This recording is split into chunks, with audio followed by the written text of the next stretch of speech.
Hello mga lalabs, kanina punta kami ng Tagum City. Ayan, nakita namin yung mga naubdaw na. Ayan, oh. Doon sa Imperial Tagum City sa main branch nila, main office pala. Daming damage.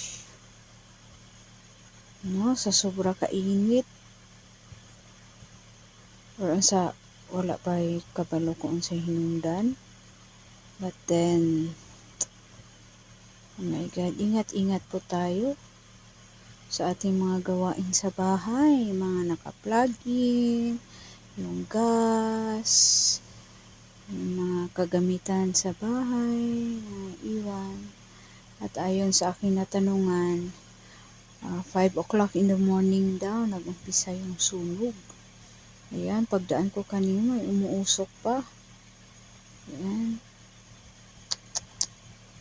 Kawawa naman yung nasunugan.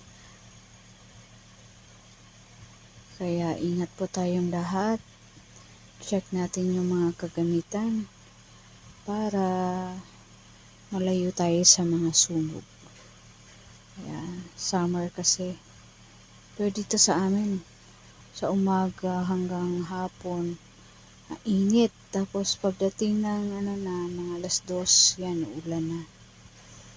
Oh gosh, yun yung ice cream, oh, sayang, oh. Nadamay. Ang kawawang ice cream, ang sarap pa sana yun.